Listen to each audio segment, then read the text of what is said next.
Hi అండి, welcome back to our channel. So ఈరోజు వీడియోలో నేను మీతో షేర్ చేసుకోబోతున్నాను రైస్ ఫ్లోర్ స్వీట్. బియ్యం పిండితో చాలా తక్కువ ఇంగ్రీడియంట్స్తో ఎంతో రుచిగా ఉండే ఈ స్వీట్ని ఎలా ప్రిపేర్ చేసుకోవాలో చూద్దాం.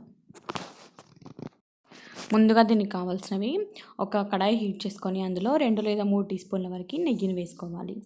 సో నెయ్యి కాస్త వేడైన తర్వాత ఇప్పుడు ఇందులో ఒక అరకప్పు వరకు బియ్యం పిండిని వేసుకొని లో ఫ్లేమ్లో పెట్టి పచ్చి వాసన పోయే వరకు, బియ్యం పిండి వాసన పోయి మంచి స్మెల్ వచ్చే వరకు దీన్ని వేయించుకోవాలి బియ్యం పిండిని.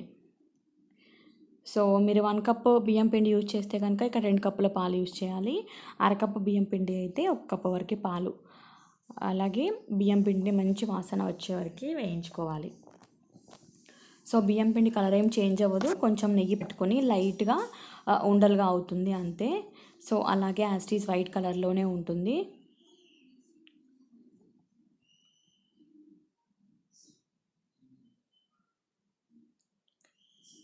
సో బాగా రోస్ట్ చేసుకోవాలి. తర్వాత దీన్ని కాస్త చల్లారనివ్వాలి.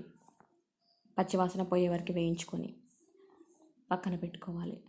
అలాగే సేమ్ కడాయిలో 1/2 కప్పు మనం బియ్యం పిండి యూజ్ చేస్తాం కదా, దానికి 1 కప్పు వరకు పాలు, 1 కప్పు వరకు పాలు, అలాగే 1/2 కప్పు వరకు పంచదార వేసుకొని పంచదారని బాగా మెల్ట్ అవ్వనివ్వాలి.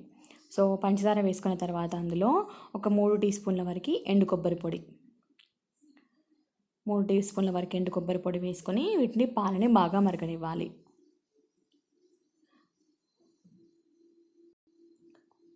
సో పాలు మరుగుతున్నప్పుడు ఇప్పుడు ఇందులో కొద్దిగా ఇలాచి పొడి, అలాగే చిటికెడు ఫుడ్ కలర్. మీకు ఫుడ్ కలర్ ఏది అవైలబుల్గా లేకపోతే కనుక కొంచెం పసుపు వేసుకోవచ్చు, అలాగే వేసుకోకపోయినా పర్వాలేదు. సో అలాగే 1/2 టీ స్పూన్ వరకు ఇలాచి పొడి, అలాగే ఒక 1/2 టీ స్పూన్ వరకు కొంచెం ఫుడ్ కలర్ వేస్తున్నాను. ఇది నేను బీట్రూట్ ఫుడ్ కలర్ అండి, నేను న్యాచురల్గా ఇంట్లో రెడీ చేసుకున్నది.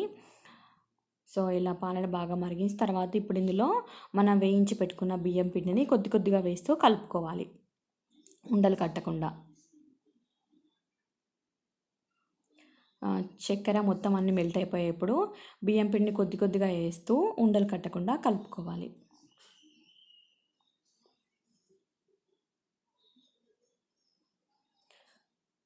సో 2 కప్పు మిల్క్కి 1 కప్ మిల్క్కి 1/2 కప్పు పిండి కరెక్ట్ కన్సిస్టెన్సీ కరెక్ట్గా వస్తుంది. చాలా సాఫ్ట్గా వస్తుంది స్వీట్. అలాగే కొద్ది కొద్దిగా వేస్తూ కలుపుకోవాలి. సో తర్వాత ఇది మొత్తం మిక్స్ అయిపోయిన తర్వాత ఇప్పుడు ఇందులో ఒక 2 టీ స్పూన్స్ వరకు నెయ్యి వేసుకోవాలి.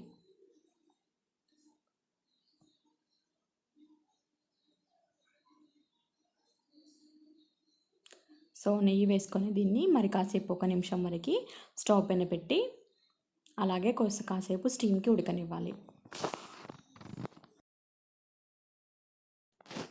సో దీన్ని ఇలా స్మాష్ చేసుకోవాలి స్పూన్తో, ఎందుకనంటే కింద ఉండలు గడ్డగా ఉంటే అలాగే ఉండిపోతాయి కనుక తిప్పుకుంటూ ఇలాగే స్మాష్ చేసుకోవాలి దీన్ని, ఫ్లోర్ని. సో కరెక్ట్గా వచ్చింది. చేతితో కనుక తీసుకొని చుడితే బాల్ లాగా అవుతుంది చిన్నగా. సో ఇప్పుడు దీన్ని ఫ్లేమ్ ఆఫ్ చేసుకొని కాస్త చల్లారనిద్దాం.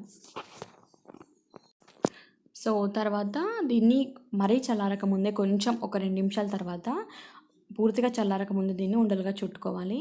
సో హ్యాండ్స్కి గీ అప్లై చేసుకొని, నెయ్యి కానీ అలాగే ఆయిల్ కానీ అప్లై చేసుకొని ఇలా బాల్లా చేసుకోవాలి. చేసుకొని లైట్గా ప్రెస్ చేసి మనము డ్రై కోకోనట్ పౌడర్లో 2 వైపులా కోట్ చేసుకోవాలి.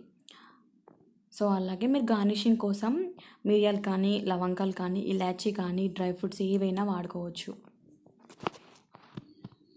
సో ఇలాగే మిగతా వాటిని కూడా ప్రిపేర్ చేసుకుందాం. సో ఇవి 15 నుంచి 20 రోజుల వరకు నిల్వ ఉంటాయి అండి. సో మనం ఫ్రిడ్జ్లో పాలు పోసాం కాబట్టి ఫ్రిడ్జ్లో పెట్టి స్టోర్ చేసుకోండి.